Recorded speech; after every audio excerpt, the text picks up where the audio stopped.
morning, everybody. Can I ask everyone to quiet down? Thank you very much. February is Teen Dating Violence Awareness Month, okay? I think many of you have tuned into that fact. In an effort to generate conversation here at Wakefield High School and provide resources to the student body, our MVP, Mentors in Violence Prevention students, have created a host of events this week. And our highlight is today's guest speaker, who is standing behind me. His name is Malcolm Astley. We're fortunate to have him here with us today. He's from just down the road, down 128 in Wayland, which apparently is home to the other Warriors. They are Warriors as we are. He is professionally and personally, his list of accomplishments is impressive. He spent 37 years in public education as a teacher, counselor, an assistant principal, and a principal. He's worked in public schools in and around the Boston area. He's written informal articles for both children as well as educators, and in his community is an active member, serving various leadership roles ranging from library trustees to school committee to president of his parish. None of these accomplishments or accolades are the reason why he's here with us today. Today, Mr. Astley is going to speak with us as a father, the father of a teenage daughter who was murdered by her former boyfriend after she paid him a visit at his request to see how he was doing shortly after their high school graduation back in July of 2011. In doing so, in sharing his experience with us, he is hoping to raise awareness about healthy teen relationships and preventing dating or breakup violence. Without further ado, please welcome Mr. Malcolm.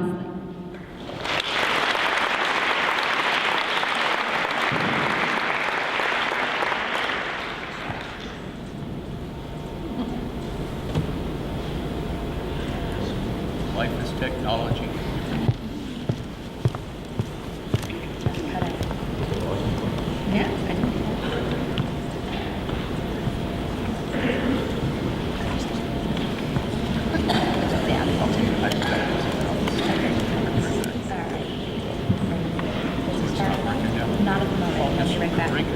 Okay, so everybody listen, because we're having technical difficulties, but we're going to get through it.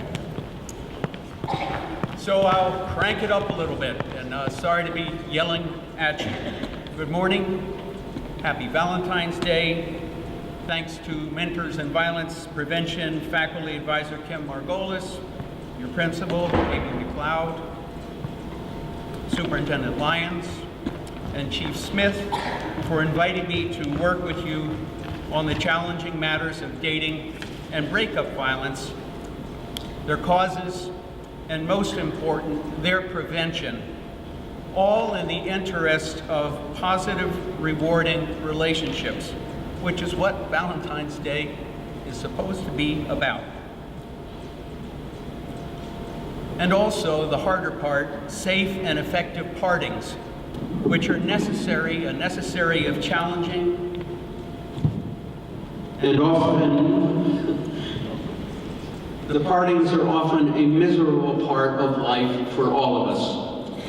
And also an inevitable part of your having the courage to care to enter relationships. It takes courage to enter relationships, knowing in fact they're all going to end in breakups, divorce, or death. That's a rough game to enter into, and it takes real courage to form relationships and to work with how they progress and how they end. These matters are closely connected to the broader and the strange sounding topic, when we think about it, of domestic violence. What a strange phrase. More about that later on. I imagine you may be feeling a little unsettled and uncertain now about these matters, and maybe a little sad to be thinking about them, and that's understandable. Such feelings are often connected with an important first step toward new awareness and a new grasp on an old hidden problem, and also a grasp on hope, which I'll be emphasizing in my comments today. And moving toward improving how we deal with such matters for ourselves and for those around us who are in pain or in hate, often closely tied together in our communities. We need to be careful to take care of each other in this process. If my talk stirs up your own feelings or your concerns about yourself, or for parents here, your offspring, about a friend, a partner, or a relative, please take time to check in with someone who's trusted and knowledgeable, perhaps a wise family member, a favorite teacher, or a counselor, and there are those available for you today should you need to. If you need to leave, we understand, and someone will check in with you. And also, please bear with me if I stumble in talking about matters that can set off my own deep caring and sometimes my tears, which you can hear a bit in my voice. Probably due to some form of post-traumatic stress syndrome arising from my own life path, and which you've likely heard about in relation to first responders or soldiers who've had to witness horrible events as I have. If my tears come, they're good tears of caring, which I have learned to welcome, and I do recover relatively quickly if you can stick with me. Please be patient. And I also note that I'm going through and responding to the loss of my daughter and discussing these matters with you, some intense but quite similar form of what each person, each of you, has gone through or will go through in a breakup or other important loss, perhaps in divorce or death, or simply a friend moving away, or a pet dying. I believe we need to learn skills and to establish new norms now, that is, school and community values to support each other in acknowledging and facing up to the challenges of breakups, and skills in ending friendships well, when necessary, through healthy grieving, which we usually connect with death, but which is just as important to make use of when important relationships come to an end. Two good resources with slight religious emphases in them are Granger Westberg's Good Grief,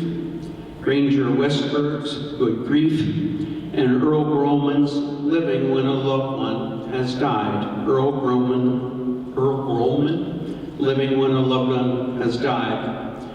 And a good resource for children that you might pass on to your younger brothers and sisters on parting and grieving. Little Books About Big Stuff, About Death by Betsy Williams. Little Books About Big Stuff, About Death by Betsy Williams.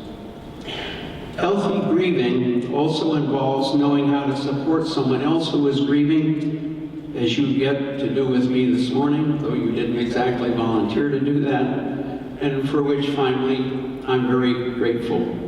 As I grieve for my daughter, who was murdered going on 8 years ago this coming July 3rd.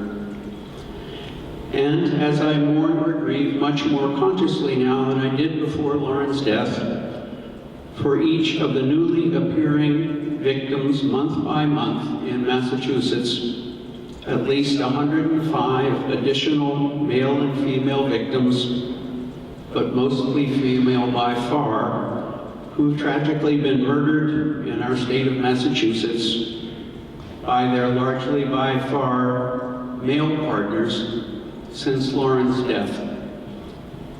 with at least 15 more victims this past year, and not including the related challenges of mass murders, which I will also touch on this morning.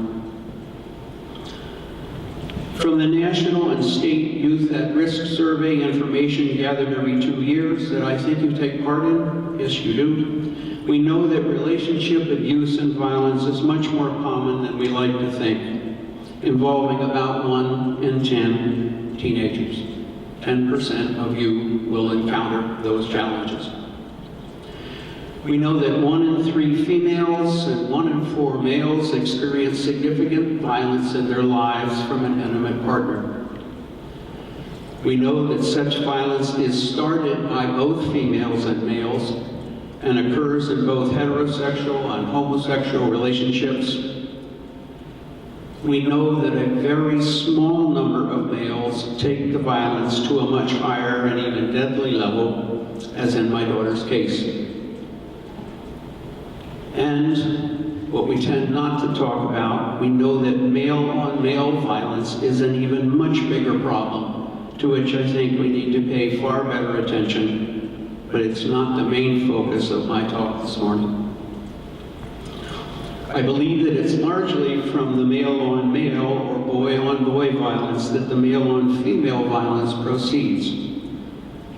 That means that we need to pay much more attention to and look at the causes of both kinds of violence in order to move to prevention and safety for you, for your eventual offspring, and others that you care about, including your friends of all genders, and especially with the topic today, your mothers, your grandmothers, your sisters, your aunts, cousins, and possible daughters in the future. I urge you, please don't be alone with the problem in a relationship, as my daughter and her former boyfriend each were. He in feeling pain and finally rage at being abandoned in his view, and she in wanting to comfort someone she had cared for deeply and was leaving. And about the visit, she informed no one.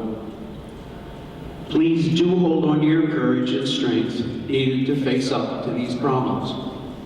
This kind of pain we feel when we're separated from someone we care about deeply is one I believe we need to recognize much more openly together and support each other through, since it is, with different degrees of intensity, one of the main challenges that it is to be a caring person. It's one of the main normal but potentially excruciating challenges in life. And not every parting achieves that intensity, but the potential is there. I believe that sharing the tears of loss in safe places helps us to stay soft in the good sense and open instead of closed off, hard and bitter, untrusting and self-centered, and leads eventually to the laughter of connection again, if we can shed those tears in safe places. People who are able to cry well often can laugh well too. I hope you can learn to embrace both skills well, the laughter of connection and the tears of loss or rejection, and to support others around you, your classmates, your family members, and your own offspring in the future in learning those skills for themselves, and as well to help each other when you have to face that pain and confusion of a breakup. That way we'll be stronger and safer as individuals and as communities. As Patriots coach Bill Belichick said after the loss to the Broncos 4 years ago, we need to look back, learn when we can, and move on. And I guess they did then, considering the Patriots' performance later that year, and look at what they did this year, right? That process of facing loss in sports, as your boys' basketball team will be pondering as they enter the championships, the process of facing loss in sports and learning from it is not easy. And it's far harder in friendships and close relationships when personal pride, and close relationships, and your identity or your sense of just who you think you are so closely involved and tied to one person perhaps who for whatever reason has turned away from you. It's possible to feel demolished like you might feel after losing a championship. The tears of loss should be allowed to flow in safe places with people you can trust and who will stick patiently with you while you sort it out, learn from it, and move on. And that then allows gradually for the laughter of new connection. Both are vital skills to develop in order to live fully and to bounce back, even if slowly, from the normal but regular hard losses, failures, and rejections that each of us all have to face in the path of life. We need to learn skills and to establish new norms now. That's pretty catchy, isn't it? Do you want to try that? New norms now. New norms now. That is, new norms to support each other in acknowledging and facing those challenges well through healthy grieving and knowing how to support someone else who is grieving, as you get to do with me today, as I grieve for Lauren, who was murdered nearly 8 years ago this July 3rd. And as I mourn or grieve much more consciously now for each of the at least 105 additional girls and women who've been murdered in Massachusetts by their partners, by far mainly men, since Lauren's death. I've given Ms. Margolis lists of warning signs you can look for in connection with 4 different areas as you think about this problem of relationship and breakup violence and how to solve it. Warning signs of relationships at risk, warning signs of people who might abuse or be violent, warning signs of people who might be possible victims of abuse, and warning signs of breakups heading to possible danger and harm. She has that list. By knowing and talking about these signs as a community gradually over the months to come, you will all stand to be more caring, fairer, and safer together. I add that we need to try to put in place, in addition, safe and trusted channels and clear steps for information about the warning signs to move among students and parents, and to move to trusted teachers, counselors, and other staff members, and also to experts on relationships, so that the information can be reviewed and help provided when necessary, so that what happened to my daughter and her former boyfriend does not happen here. That's the goal. We need to ask what should have been in place at my daughter's high school in Wayland, and what needs to be in place here for the prevention of and help with the potential terrible pain, confusion, losses, expenses, and trauma involved. I'll go over a number of warning signs in a few minutes, some that I hope you perhaps noticed or will notice in the video Love to Death, a CBS documentary about my daughter and breakup violence, available on our website at LaurenDunn-Astley-MemorialFund.org, Dunn spelled P-U-N-N-E, LaurenDunn-Astley-MemorialFund.org. It's also available at the CBS website and on YouTube, and it's now been seen by over 2 million viewers across the world. Please have trusted, slightly older company with you if you see the video. I think most of you by now have seen the DVD created by Lauren's mother of Lauren and Friends. Have most of you seen that? Head shaking. With Lauren singing a solo. I wanted you to know more about her than just her name, so we tried to get the video out to you. In the photos, she and Friends look and sound utterly happy, and of course you know that's far from the whole truth, especially given what happened. We have to be very careful these days not to increase pressure on you constantly through such lovely pictures here and on Facebook and in other media, pressure to look happy and beautiful and popular and busy always. That pressure is absurd in my view, and we need to learn to fight that together. We want you to know and to know that we know that it's what's going on inside of you and inside of us that really counts.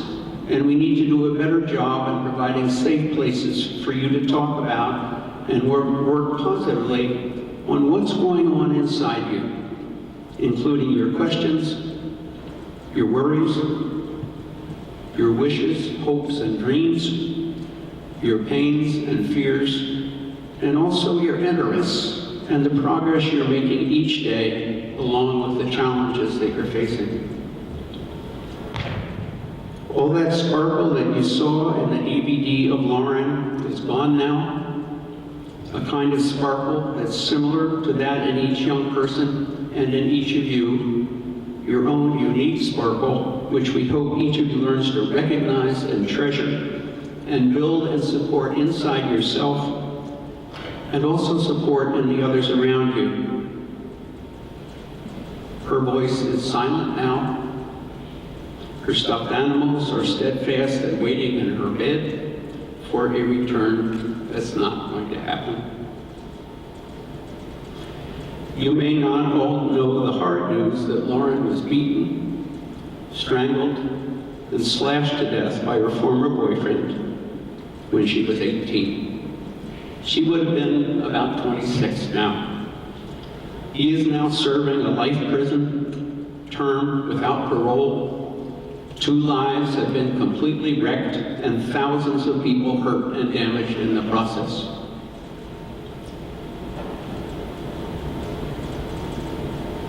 More important, Lauren stands for the 3 to 4 victims, largely girls and women, who similarly die every day in our country.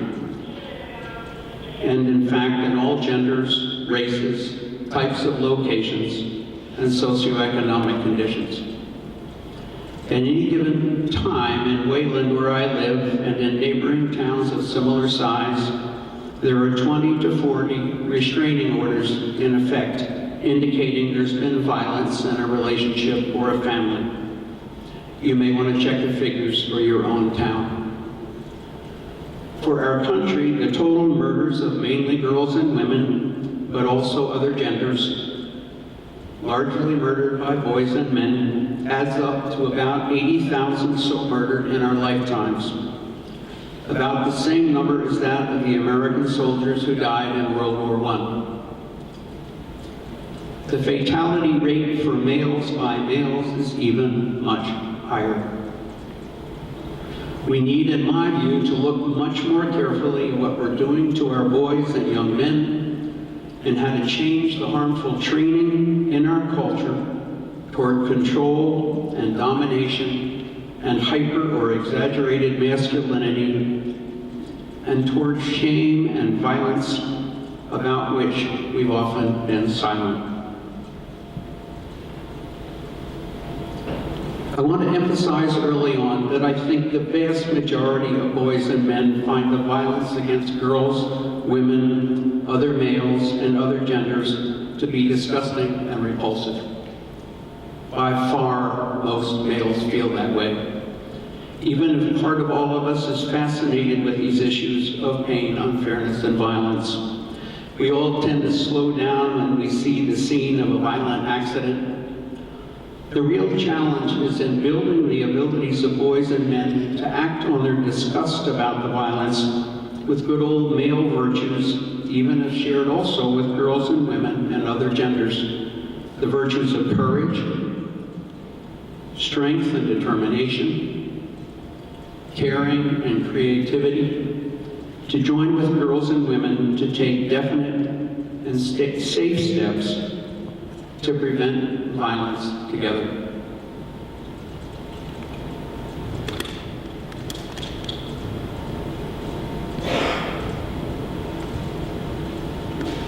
Returning to Lauren's story, Many of the warning signs were soft or hard to see, and perhaps are far easier to see looking back at the information and patterns, which I've been doing now for going on 8 years in reviewing the formal and the informal court process information.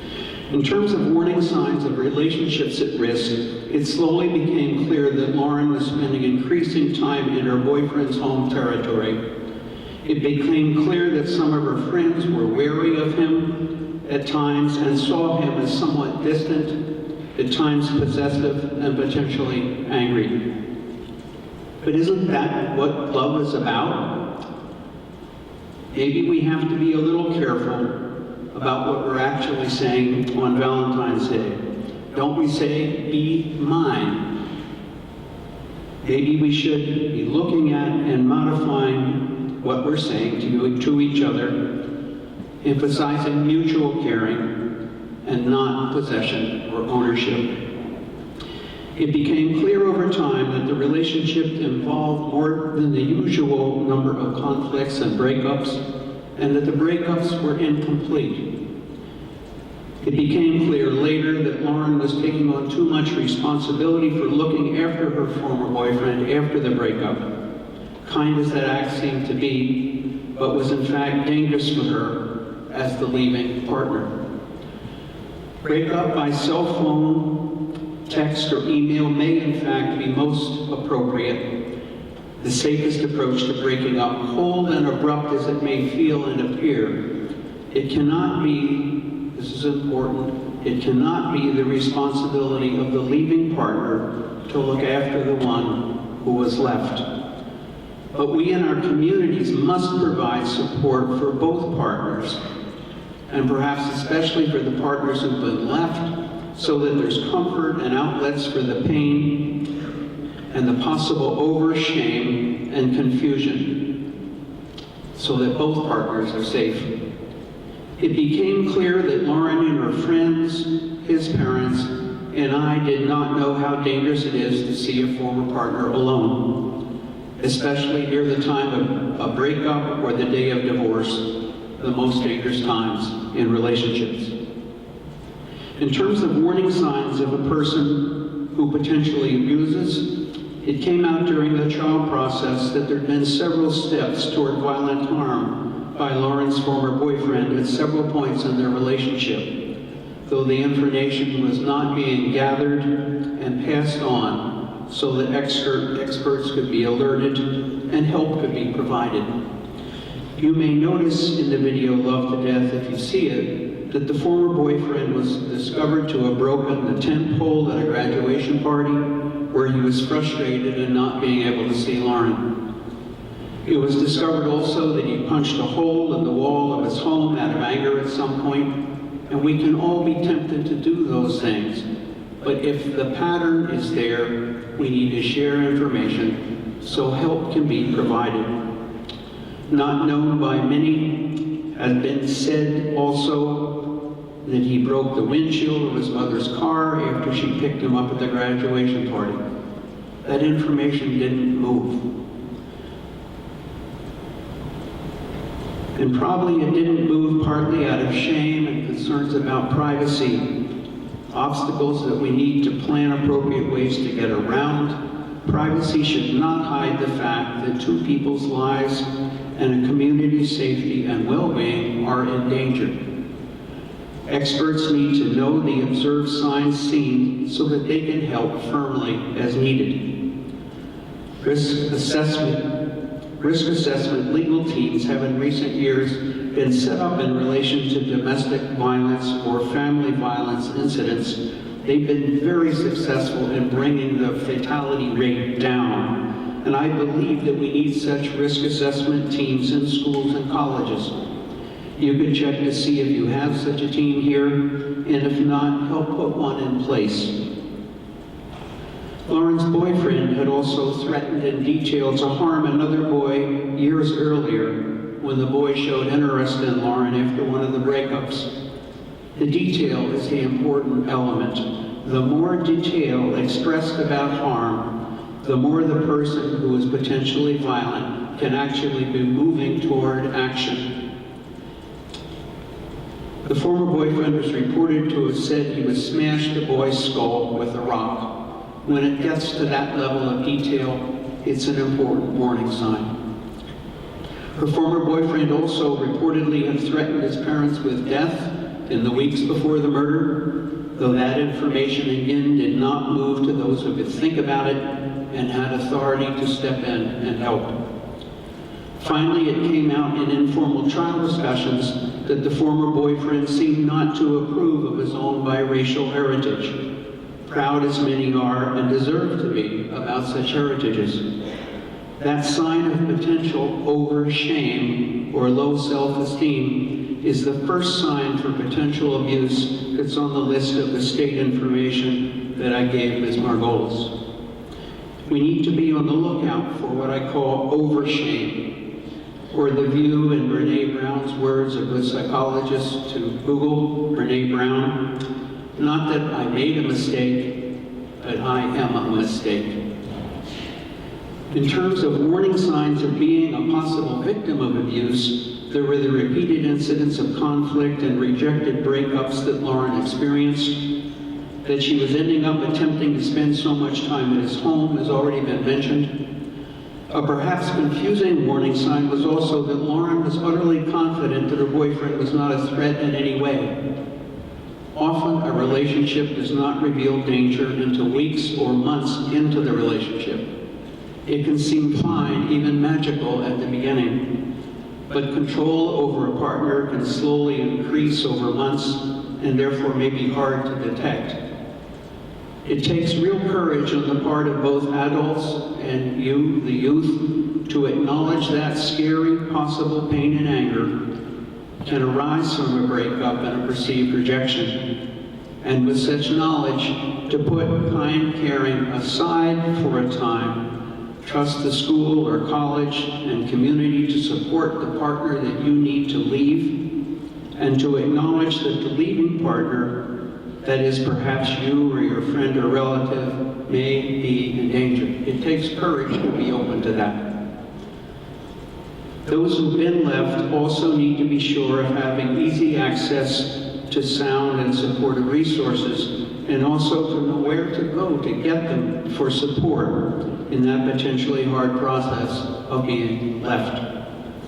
You could research together what's in place in your school and community in terms of available resources and whether it's adequate, and then publicize your information widely for the safety of everyone.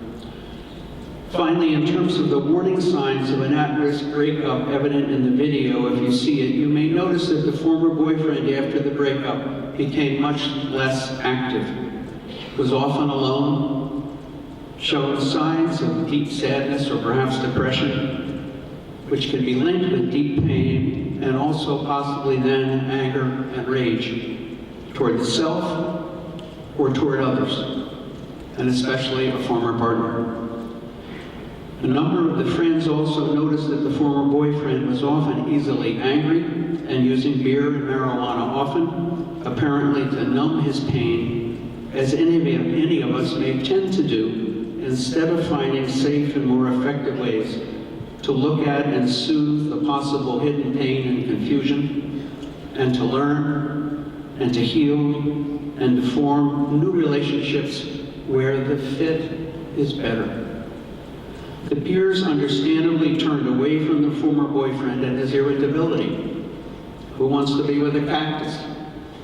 But if the peers had instead been able to recognize and discuss with each other these warning signs and pass them on to specialists who could understand what they meant in terms of pain, risk, and potential harm, and could have intervened and helped in the pain, violence, harm, loss, misery, and expense for so many could have been prevented.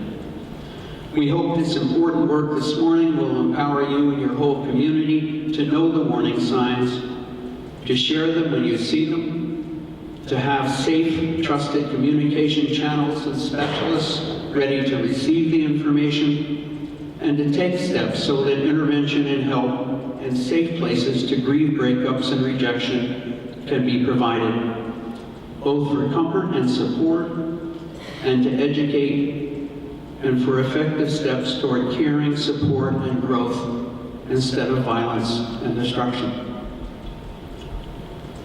Stepping back now to look at the larger picture of abuse in relationships, it's clear that in terms of boys and men's violence against girls and women, for centuries we've left this challenge in the hands of girls and women and minority genders, largely alone. We should acknowledge their pain and isolation and rightfully appreciate and thank them for their courage, strength, and persistence over thousands of years. We've often even left out any reference to boys and men in defining the problem. For instance, as social commentator Jackson Katz points out, another good one to Google, Jackson Katz. He points out we often use the strange and vague phrases, violence against women, or domestic violence, or dating violence. What's missing in each of those phrases? There's no person doing the action. In all three phrases, it's as if the deadly violence is happening to girls and women out of nowhere. We need to acknowledge it mainly comes from males, and we need to understand why and to fix that, and not simply add more shame to boys and men about it. Our culture is training boys and men in this direction. The majority of us males acted similarly in ignoring an issue of unfairness for more than a century in this country in relation to women's lack of the right to vote. But look at what we males finally did there eventually, for there's hope in that action and in our history. For the 19th Amendment to achieve passage in 1919, giving women their overdue right to vote, since men were the only ones who could vote, critical to the success were men's involvement in the formation of men's leagues. Men's leagues in support of women's right to vote. The grand and tough remnant left at that time now are the still existing leagues of women voters. And there's one near Wakefield if you want to track it down. We need some new form of men's and boys leagues now, I think, and perhaps you here could form one. Men's and boys leagues against violence against girls and women, perhaps initiated by fathers and brothers of daughters, and perhaps also aimed against violence against boys and men too. Now I want to give you, as I said, a little bit of hope here and there. So I need to see someone who's got good hands. Oh man, I don't know if I can reach that, but it's dry. Good for both of you. I need to get those back at the end, all right? And another gender with good hands? Oh, sorry for my throw, and for you. Now, if you look at those footballs, there's writing on them. First, the printing. And one with a football, read what printing is on there. And read it loud and clear, please. Shyness. Loud and clear. They have it down there. What printing does it say? I don't have game change. Game change. The Patriots put forward, in their help with forming leagues, $1.5 million to help train teams like your Mentors and Violence Prevention team.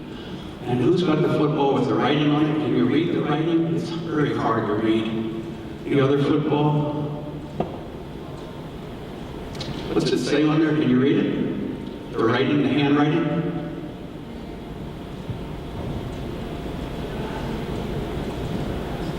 Again? I'll take the responsibility off you. The two signatures on there are Maura Healey, who's the Attorney General in our state. The other name on there is James White, E. James White, who signed it also. And it's signs of boys and men coming together to begin to form leagues to stand up to this violence. There's good hope there. Please hang on to those. Oh, I forgot. Give it a squeeze. What do you notice about the feel of the football? It's deflated. They're authentic footballs.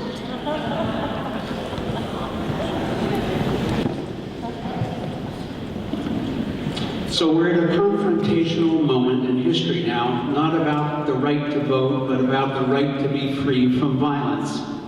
A problem that you started taking on here and perhaps have been working on already in Wakefield, even though perhaps with some uncertainty.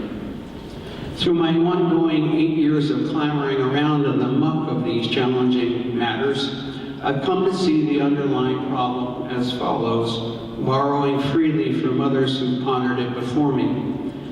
Shame, or what I call over-shame, seems to be at the crux of what much violence is about. Shame being a reversal of self-respect, as I mentioned, a view of oneself, not that I made a mistake, but that I am a mistake. Marshall Rosenberg, another good one to Google. Marshall Rosenberg and I see anger as a warning sign that an important need is not being met. When we see anger, we need to take the time to look under it for unmet needs. That's the conversation we need, I think, to liberate ourselves from anger and violence.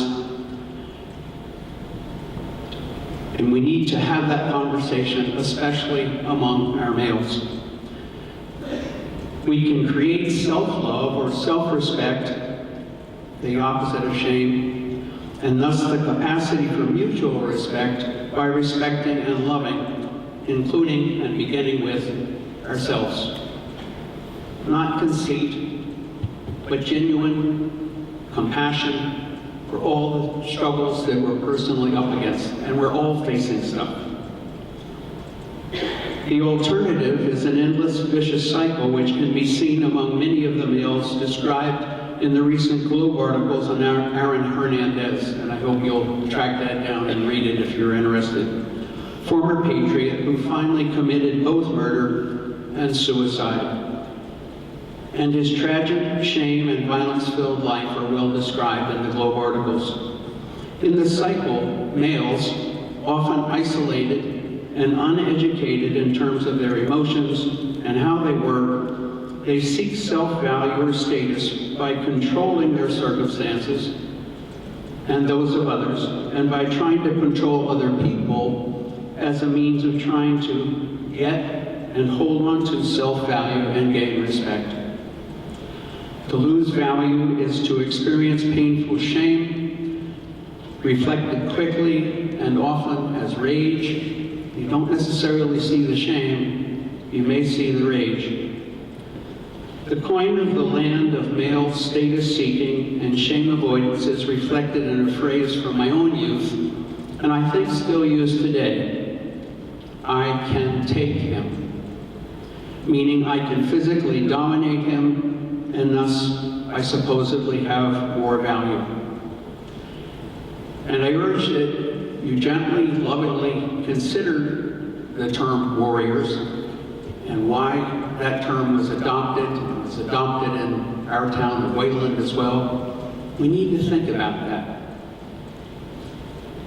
The opposite reaction of dominating is apparent in the description in the Globe of Aaron Hernandez and learning in jail upon his being convicted that his high school awards are going to be taken down in his high school building.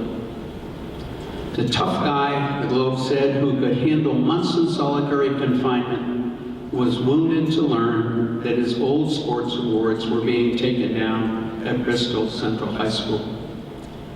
That's where his sense of pride was, his sense of self-worth, and we're all searching for it. We need, I think, as a solution to a much better job in paying attention to the vital matter of fundamental self-value and respect, mutual respect, and the harmful violence-oriented condition of too much shame, over-shame, often present among males or from which they're hiding in masks of fake pride and harmful isolation. So yes, I have hard things to talk about with you this morning, but that's the way we grow and how our culture gradually and steadily improves, though it can sometimes, like now, be hard to see the possibilities for improvement. But think about it. We can achieve this liberation from violence, I believe. We can see that when we stop to think about how we have already in our history brought so many other forms of unfairness and harm to a stop in our country, including taking on monarchy, the rule by one king or queen. We ended slavery.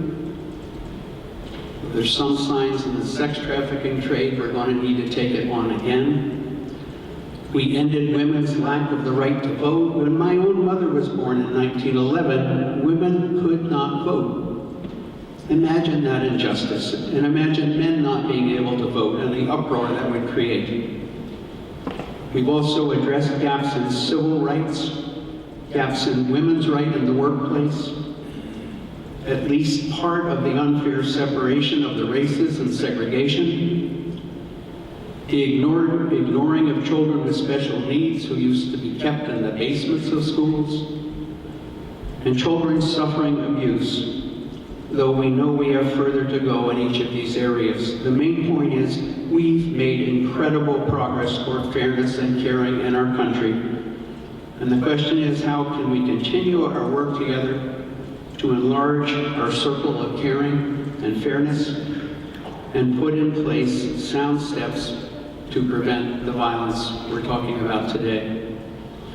I'm going to pause here to let you rest a little bit from these hard matters and recover a little from facing these hard problems, and ask you for 2 minutes with a partner or 3 people near you to come up with your own ideas about, one, what step are you most proud of that our country has already taken toward fairness and caring?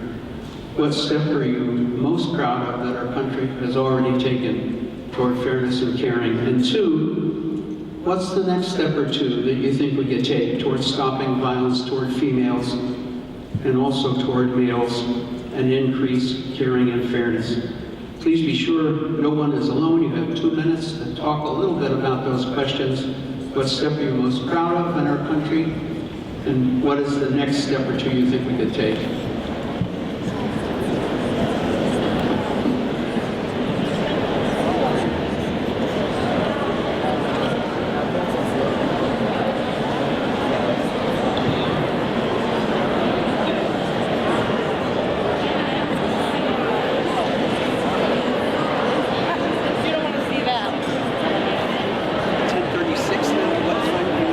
We need to stop at 10, 5 minutes.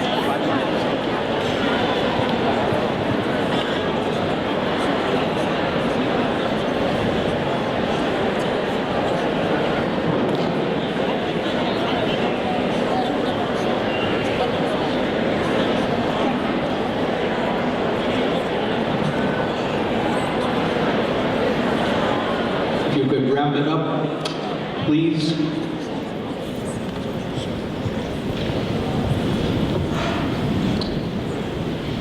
We'll continue about 5 more minutes and then get you off to your next event. I've said we need to know the warning signs of abuse, to create safe paths for information to move to experts, and to define clear steps for delivering help to those who are struggling with the kinds of pain we've been talking about. In addition, I think there are at least 5 hopeful and key concepts to grasp to move toward taking positive action successfully. The vital starting concept in Action 1 is simply to go ahead and more openly acknowledge together the incredible human capacity to connect. Evident between the increasingly regular eye contact patterns between the mother or parent figure and the newborn, within the first 48 hours of life, the eyes begin to lock in between the parent and the newborn. We're designed to connect deeply with other humans including moms and also dads, and sisters and brothers at least some of the time. We connect deeply with stuffed animals. This is my Lunkin from youth. I know you've got one under your bed or in the closet or something like that. We connect with stuffed animals. We connect with dogs and cats and rabbits, birds and other pets. We connect with songs, with teams and countries, so that it hurts when a certain team loses, and we're joyful when the team wins. Go Pats. We connect with certain singers and politicians, and we feel hurt when they depart or lose. So that's step one, to acknowledge more openly our capacities for deep connection. Keystone step two is to acknowledge the incredible, intense pain, confusion, and possible anger over control or even possible violence brought on by breakup and loss, or even by the fear of that. Concept three is to understand we need to stop and take the time and pay attention with ourselves, our brothers and sisters, our peers and friends, your offspring someday, to take the time to acknowledge the powerful positive connecting, and yet also its potentially related pain and sadness in the face of loss and breakups. Concept step four is to provide and seek early in life skills and experiences in building deep self-respect in ourselves and our younger youth, your younger brothers and sisters, and in your future children, which also includes humility or accepting the fact that you can be very wrong. Self-love does not mean covering up the errors. It means still caring for yourself, even with the errors. Deep shame or over-shame is much more powerful than guilt. It's the opposite of self-respect.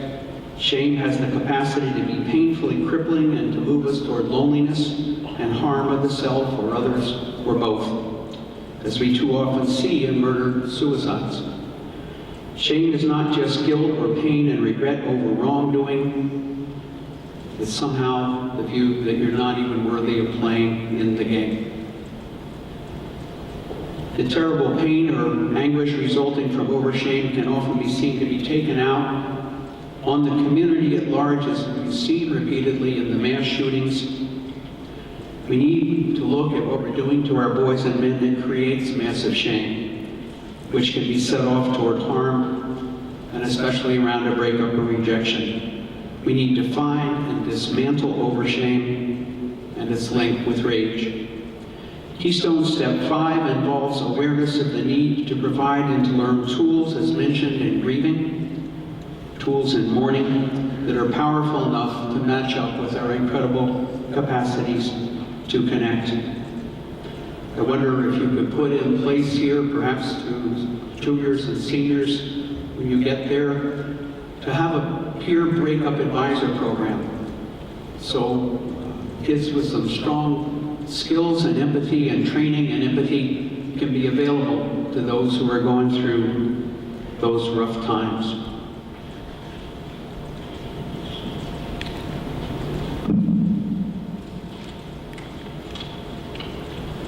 Those are the 5 key concepts. In essence, concluding, you are precious. Each of us is. Together we can fix this problem of dating and breakup violence, just as we fix so many other human problems in this country involving harm, pain, and unfairness. We can, through careful, caring talk and growing self-awareness and self-respect, help usher in the age of mutual respect. No shame and no blame for a relationship ending.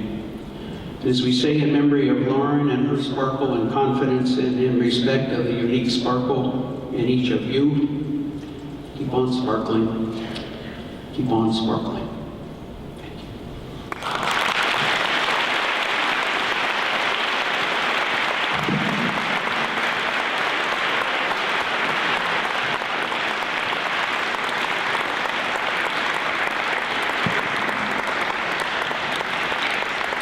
I would like to take a moment to thank all of you for being so respectful and attentive for the past hour or so. It's very powerful to sit in a room that is completely silent, where everybody is paying attention to what is in front of them. So thank you for being respectful with regard to what was being discussed today. Many of the topics that were covered, you might not be processing right away. If you are at a point, whether it's immediately today, tomorrow, after vacation, and you feel the need to reach out to someone to talk to, please know that there are counselors in the building, there are faculty members, there are trusted adults that you can have conversations with. I think we are going to get ready to dismiss you back to your E-Block classroom, but Ms. McLeod has a couple of things just to say before we do that. Good morning, everyone. Again, just to reiterate what Mrs. Margolis just said, I want you to be aware of all the adults that are in the room with you right now who have listened to this incredible speaker this morning. And remember that as you go forward and engage in relationships and have questions about this, that you have a lot of supports, teachers, coaches, counselors, administrators, community members who are here for you for these conversations. So I wanted to say that. Secondly, we have MVP students who are in the room who helped to organize this along with Mrs. Margolis. Could you stand up, please? I know you're here. Could we give them a round of applause for their organization and work?